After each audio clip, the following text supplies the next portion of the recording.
ठीक है बेटा, सोचना बंद कर दो, पढ़ना शुरू कर दो, क्योंकि अब तुम्हारे पास ज़्यादा टाइम नहीं है, राइट। अगर अभी तक आप धीमा पढ़ रहे थे या पढ़ाई नहीं कर रहे थे, बस थोड़ा सा कर रहे थे, तो ये बेटा वक्त थोड़ा पढ़ाई करने का नहीं है, ये वक्त अपने आप को रगड़ने का पढ़ाई में। क्योंकि आपको तो मालूम हो गया होगा कि बोर्ड एग्ज़ाम की डेट डिक्लेयर्ड कर दी गई है। आपका एग्ज़ाम 15 फरवरी को होने जा रहा है और मुझे लगता है यहाँ से 15 या 56 या 57 डेज आपके पास बचे हुए हैं। और ये ज़्यादा नंबर नहीं है, ये ज़्यादा दिन नहीं है, बहुत थोड़े ही दिन है, बहुत कम दिन है।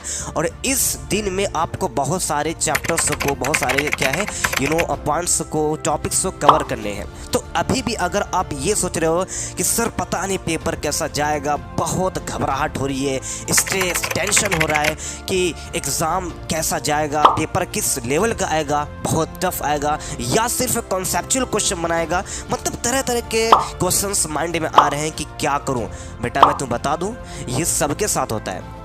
लड़का पढ़ने में तेज हो या कमज़ोर हो, एग्ज़ाम का नाम लेते ही उसके माइंड में क्या है, डर पैदा हो जाती है, ठीक है। लेकिन तू ही बता कि इस डरने से, रोने से या घबराहट से क्या तू पास हो जाएगा? बेटा कभी नहीं होगा।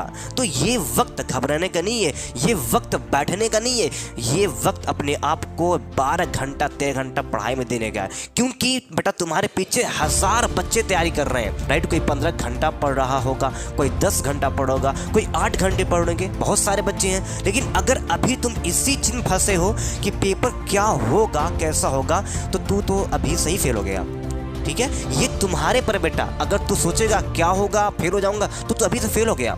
और अगर ये तू कह रहा है कि नहीं मैं इस डर को हरा कर मैं इसकी ताकत बनाऊंगा, इट मीन्स मैं मेहनत करूंगा, तो तू क्या है, अभी से पास हो गया। ये तुम्हारे सोच पर है, राइट। तो मैं यही कहूंगा कि ज़्यादा सोचो मत, पढ़ना शुरू कर दो। अभी भी बहुत टाइम है अगर पढ़ोगे तो, राइट।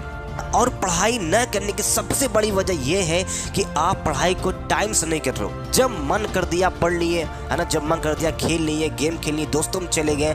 बेटा पढ़ाई ऐसा नहीं होती है, पढ़ाई ऐसा नहीं होती है, क्योंकि ये वक्त आपको शायद पूरा मालूम है कि हमारे पास ज़्यादा टाइम नहीं है। तो सबसे पहले आपको एक काम करना है कि अपनी पढ़ाई को लेकर के एक प्रॉपर क्या है प्लान बनाना है कि मुझे किस सब्जेक्ट को कब पढ़ना है और किस चैप्टर को कितने घंटे देना है, ताकि मैं अच्छे से पूरा याद कर लूँ। उसी के लिए बेटा, उसी के लिए मैं एक पूरा प्लान बनाया हूँ कि आपको कब और कैसे क्या है पढ़ाई करनी है। तो इस वीडियो को आप बिल्कुल अच्छे से देखिए, मैं एक एक चीज़ बताने वाला हूँ कि आपको क्या पढ़ना है। मैं गारंटी लेता हूँ बेटा, अगर ये टाइम टेबल आप फॉलो कर लिए 2 महीने तक, मैं लिख कर देता हूँ कि तुम्हारा बहुत ही अच्छा परसेंटेज आएगा, बहुत अच्छा आएगा। लेकिन एक शर्त है कि इसको और अपने आप को रगड़ना पड़ेगा, तब जाकर आप कुछ बेहतर और कुछ अच्छा कर पाएंगे। आइए ज़्यादा टाइम को इन्वेस्ट करेंगे और सीधे आते हैं अपने टाइम टेबल पर। सो टाइम टेबल के लिए मैंने यहाँ पे 6 पॉइंट लिखे हैं, ठीक है, और इनको आपको अच्छे से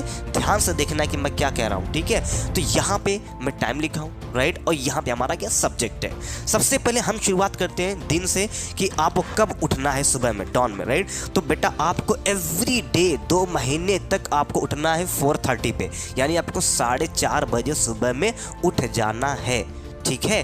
बेटा ठंडी है, मैं जान रहा हूँ बहुत डिफ़िकल्ट होगा उठना, लेकिन क्या करना है, बट करना पड़ेगा बेटा, करना पड़ेगा। एग्ज़ाम को क्या है फोड़ना पड़ेगा अच्छे नंबर से, इसके लिए तुम्हें कुछ आज क्या है त्याग करना पड़ेगा, ठीक है।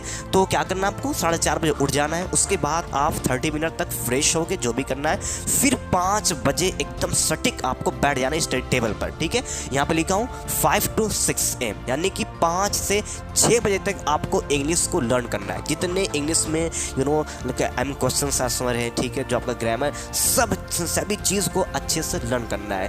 यहाँ पे मैं क्यों इंग्लिश लिखा हूँ, क्योंकि इंग्लिश ना बच्चों को ज़्यादा याद नहीं हो पाती, तो ये मॉर्निंग का समय बड़ा अच्छा होता है याद करने का, है ना, चीज़ें ज़्यादा रिकॉर्ड हो पाती हैं जल्दी से, इसीलिए मैंने इंग्लिश को फर्स्ट पे लिखा, ठीक है। तो क्या करना, आपको 5 बजे से 6 बजे तक आपको इंग्लिश को लर्न करना है किसी भी तरह, और 5 के 6 के बीच में आपके उठना नहीं, एकदम लगातार बैठना है। ये पहला पॉइंट। एंड सेकंड पॉइंट क्या है, 7 to 8 यानी कि 7 से 8 बजे तक आपको हिंदी क्या है लर्न करनी है।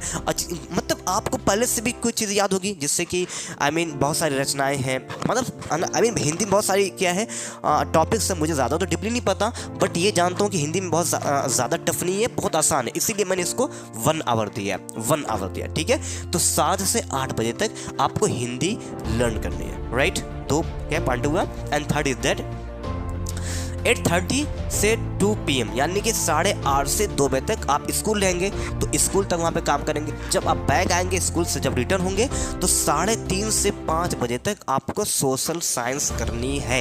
यानी जब आप 2 बजे आएंगे तो आपको पूरा 1.5 घंटा 130 मिनट आपको आराम मिलेगा। ठीक है, पहले आपको आराम करना है, क्योंकि माइंड को है ना आराम देना ज़रूरी है, क्योंकि आपको बहुत सारी अब मेहनत करनी है, तो इसको भी रेस्ट चाहिए माइंड को। ठीक है, तो आपको 2 बजे जब स्कूल आएंगे, उसके बाद आपको पढ़ाई नहीं करनी है, आपको 1.5 घंटा मुस्तकिल सोना है, आराम करना है, राइट। उसके बाद जब उठेंगे तो 3:30 से 5 बजे तक आपको सोशल साइंस क्या है याद करनी है। इसमें जितने सारे लाइक डेट्स होती है ना, डेट्स हैं, सबको एक पेज पे लिख लेना, उसको याद करना, जितने भी सारे हैं। ठीक है, इसलिए मैं आपको 1.5 घंटा दूँ, ताकि ये ज़्यादा सिलेबस लार्ज भी है, राइट।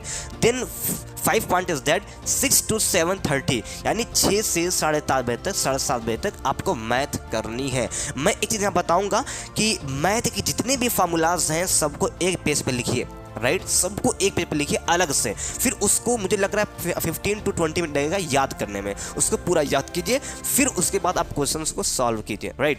और हमारा लास्ट है 8 to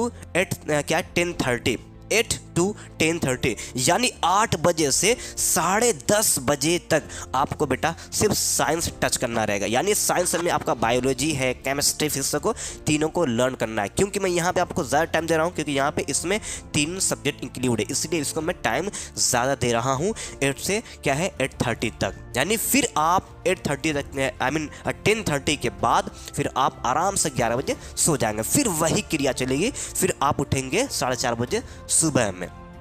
ये था आपका एक प्रॉपर शेड्यूल पढ़ाई करने का। बेटा इसको फॉलो कर लो, बहुत अच्छा पेपर जाएगा, बहुत अच्छा जाएगा, मुझे उम्मीद है। बट हाँ, एक चीज़ है बेटा, मन को मारना पड़ेगा, ख्वाहिश को दिल के अंदर दफन करना पड़ेगा, तब जाकर तुम्हारा पेपर बेस्ट और तुम्हारा एग्ज़ाम जो अच्छा जाएगा। ठीक है, मुझे पता है कि ठंडी भी चल रही है, बहुत सारी ठंडी लगेगी, आपको उठने का मन नहीं करेगा। बेटा उठना पड़ेगा, क्योंकि आप ना एग्ज़ाम देने जा रहे हो, और एग्ज़ाम देने के लिए पहले से पढ़ाई करनी पड़ती है, वो भी रगड़ कर। बेटा मैं तुम्हें बता दूं कि सफलता, सक्सेस और कामयाबी का नाम लेने में बड़ा अच्छा लगता है, बहुत अच्छा लगता है, कामयाबी, सफल बेटा, बट इसके पीछे बहुत कड़ी मेहनत होती है, अपने आप को रगड़ना पड़ता है, खींचना पड़ता है, और अपने दिल की जो ख्वाहिश है दफन करना पड़ता है। जिससे मान लीजिए है ना, दोस्त खेलने जाने का मन करता है, राइट, है ना, लोग बातें करते हैं, जाने का मन करता है कि मैं भी बात करूं बैठ के दोस्तों में, लेकिन रुक जा, अभी नहीं करना, अभी कुछ भी नहीं करना।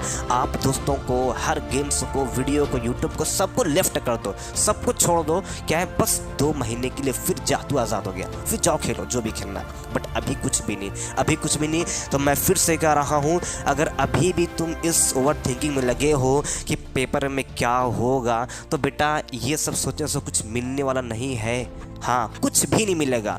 ठीक है, वही जो तुम सोच रहे हो, उसी सोच को अगर उसी टाइम में अगर आप पढ़ाई कर ले रहे हो, तो उससे अच्छा बहुत हो जाएगा।